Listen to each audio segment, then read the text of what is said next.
Practical আমরা ইনশাল্লাহ user group and Oyu তৈরি করবো উইন্ডোজ সার্ভার 2020-2025 হ্যাঁ। উইন্ডোজ সার্ভার 2025 2029 বা 2016 বা 2020 একই কথা, কনসেপ্ট একই। ওইউর ব্যাপারটা মাঝে মধ্যে যে কেউ আক্স করতে পারে, যে কেউ কি করতে পারে, আক্স করতে পারে ওইউ কাকে বলে, আপনাকে তখন সুন্দরভাবে কথাটাকে বুঝে বলতে হবে। An organisational unit in Windows server is a container. Container মানে কি, যেখানে কিছু থাকে। কন্টেইনার কথাটা মানে কি, ধারণ করে, যে কি কোনো কিছু কি করে ধারণ করে, অর্থাৎ ওইয়ের ভিতরে ইউজার থাকবে, গ্রুপ থাকবে। is a container object with an active directory that helps organize and manage network resource like users, computers and other objects. ঠিক আছে, তাহলে ওই ইউটা হলো এক ধরনের কন্টেনার যেটার ভিতরে আপনার ইউজার থাকতে পারে, কম্পিউটার্স থাকতে পারে, গ্রুপ থাকতে পারে। OU allows administrator to group resource logically, making it easier to apply policies, delegate administrative control and manage key permission. তাহলে ওইউ আপনি কি করতেছে, অ্যালাউ করতেছে administrator to group resource logically, making it easier to apply policy. তাহলে ওইউর উপর আমরা খুব সহজে পলিসি অ্যাপ্লাই করতে পারবো, ডেলিগেট করতে পারবো অ্যাডমিনিস্ট্রেটিভ কন্ট্রোল অ্যান্ড ম্যানেজ কি পারমিশন। এখানে ছোট করে একটা এক্সাম্পল দেওয়া হয়েছে, you might create an OU for each department in your organisation such as sales and or IT and then place all relevant user accounts and computer within those OUs. আপনার সেলসে যারা আছে তাদের সবকে এই ওইউর ভিতরে রাখলেন, আইটিতে যারা আছে তাদেরকে এই ওইউর ভিতরে রাখলেন, এবং এর উপর কি করে দিলেন, গ্রুপ পলিসি অ্যাপ্লাই করে দিলেন।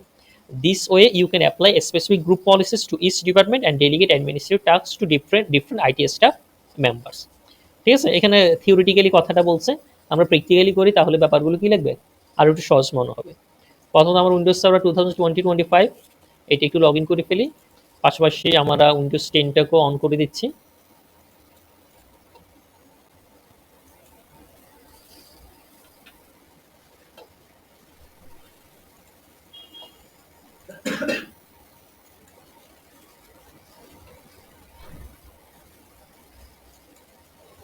আচ্ছা, সার্ভার আসলো, সার্ভার আসলে কন্ট্রোলটা ডিলিট দিয়ে সার্ভার লগ ইন করতে হয়। পাসওয়ার্ড আপনারা আগে ইউজ করছেন, কমপ্লেক্স পাসওয়ার্ড।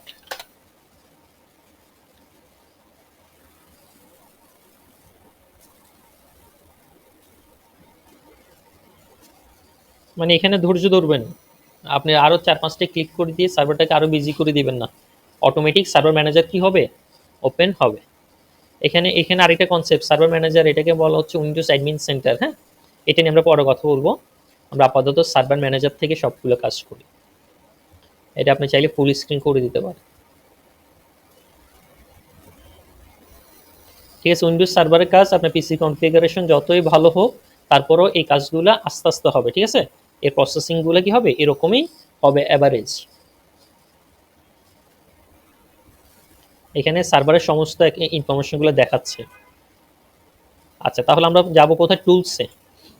টুলস থেকে active directory users and computers, কোথায় যাব, ইউজার্স অ্যান্ড কম্পিউটার্সে যাব। এখানে যাওয়ার পরে আমাদের এই server already active directory domain service মানে ডোমেন কন্ট্রোলার করা আছে, তাই না। লোকাল সার্ভার যখন আমি ক্লিক করলাম, এখন দেখেন আমার ডোমেন নেম কি, skillfishers.com, অর্থাৎ এটাতে ডোমেন সার্ভার ডোমেন কন্ট্রোলার করা আছে। এই দেখেন এখানে প্রত্যেকটা এই ডোমেনের আন্ডারে বাই ডিফল্ট এই কন্টেনারগুলো আছে, বাই ডিফল্ট কি আছে, এই কন্টেনারগুলো আছে। তাহলে আমরা চাইলে এখানে এই রাইট ক্লিক করে এখান থেকে নিউ থেকে অর্গানাইজেশনাল ইউনিট তৈরি করতে পারি, অনেকভাবে করা যায়। ঠিক আছে, কই থেকে করতে পারি, এই ডোমেনের আন্ডারে একটা অর্গানাইজেশনাল ইউনিট তৈরি করতে পারি, অথবা এই ইউজার্স থেকে এখানে একটা কি তৈরি করতে পারি, এখানে আমরা কি তৈরি করতে পারি, গ্রুপ তৈরি করতে পারি, কম্পিউটার কন্টাক্ট গ্রুপ এগুলো কি করতে পারি, তৈরি করতে পারি। আচ্ছা, এই গ্রুপের আন্ডারে দেখেন এই মেম্বারগুলো বাই ডিফল্ট আছে, এই মেম্বারগুলো কি আছে, বাই ডিফল্ট আছে। তার মানে এখানে এখানে নিউ থেকে আপনি এগুলো তৈরি করতে পারেন এর ভিতরে। আচ্ছা, এখন আমরা যেটা করব ডোমেইনের আন্ডার করব, বাই ডিফল্ট যে কন্টেইনার ইউজারের যে কন্টেইনার সেখানে করব না, আমরা আমার ডোমেইনের আন্ডারে নতুন একটা ওইউ তৈরি করব। কি তৈরি করব, ওইউ তৈরি করব। ওইউটার নাম দিলাম মনে করেন চিটাগং ব্রাঞ্চ, বা আপনাদের সাথে যেভাবে ডিসকাস করতে ফ্লোর 2 দিচ্ছি নাম, ফ্লোর 2।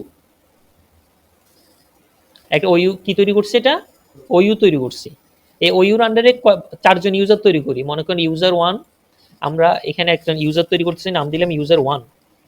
তাহলে এই ইউজার 1এরা সার্ভার লগ ইন করবে এভাবে, user1@skillfishers.com অথবা skillfishers লিখে ব্যাকস্ল্যাশ কার নাম লিখবেন, ইউজার ওয়ান। দুইভাবে কি তৈরি করা যায়, ইউজার তৈরি করা যায়। নেক্সট দিলাম। পাসওয়ার্ডের ক্ষেত্রে user must change password next log on, এটা দিলে কি হবে, সে প্রথমবার লগ ইন করে সে পাসওয়ার্ড চেঞ্জ করতে হবে। আমরা এটা দিব না, user can not change password, এটা দিয়ে দিচ্ছি পাসওয়ার্ড নেভার এক্সপায়ার। যদি আমরা এটা না দিতাম পাসওয়ার্ড কি হইতো 30 দিন পর 45 দিন পর অটোমেটিক এক্সপায়ার হয়ে যেত। এখন তার জন্য একটা কি দিবেন, কমপ্লেক্স পাসওয়ার্ড দিবেন।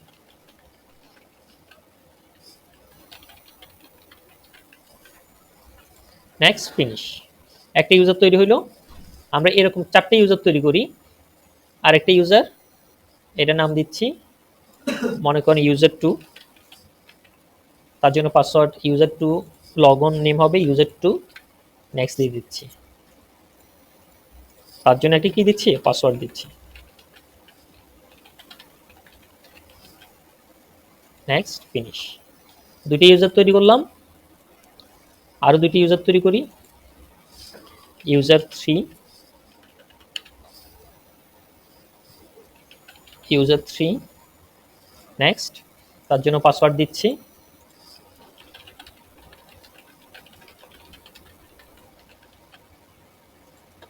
ফিনিশ। আরো একজন ইউজার তৈরি করি, 4জন ইউজার, এটার নাম দিচ্ছি user 4, user 4, user can not change password,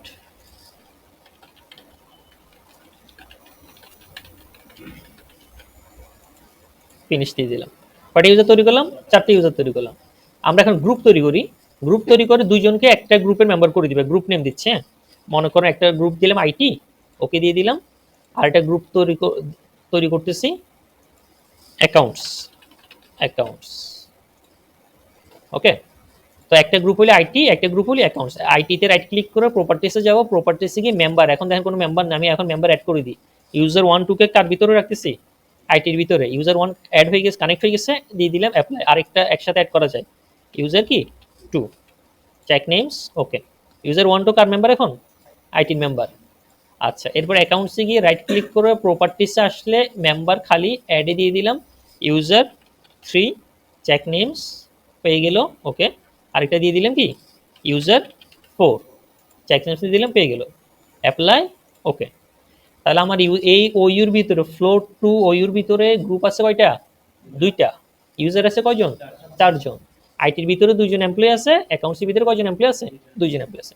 এবার খেয়াল করেন, এখন অফিসে যে কোনো পিসিতে আমার নেটওয়ার্কের সাথে ডোমেনের সাথে কানেক্টেড যে কোনো পিসি থেকে আপনি কি করতে পারবেন, সার্ভারের সাথে কানেক্ট হইতে পারবেন। ঠিক আছে, মনে করেন আমাকে আমার এই ক্রিডেন্সিয়াল দিয়ে কানেক্ট হয়েছে, যেহেতু আমরা ইউজার তৈরি করছি। এখন আদার ইউজার আসলাম, তো আদার ইউজার এসে মনে করেন আমি লিখলাম যে ইউজার 4 আমার ডোমেন নেম, সেম পিসি থেকে কানেক্ট হতে পারবেন আপনারা। ঠিক আছে, এই পিসি একটু আগে অন্য আরেকজন ইউজার দিয়ে কানেক্ট হয়েছিল না সার্ভারের সাথে, এই পিসি আবার যেহেতু আমরা পিসি নিয়ে কোনো রেস্ট্রিকশন করি নাই, তাহলে সে তার ইউজার নেম তার পাসওয়ার্ড দিয়ে কার সাথে কানেক্ট হতে পারবে, সার্ভারের সাথে কানেক্ট হতে পারবে।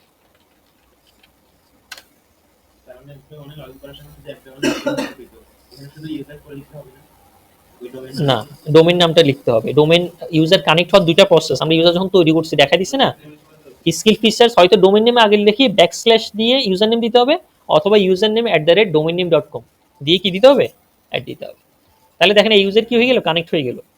অর্থাৎ একজন ইউজার সে যে কোনো মেশিনে বসুক না কেন, কারণ আমরা মেশিনে এখন কোনো রেস্ট্রিকশনে যাই না, মেশিনেও রেস্ট্রিকশন করা যায়।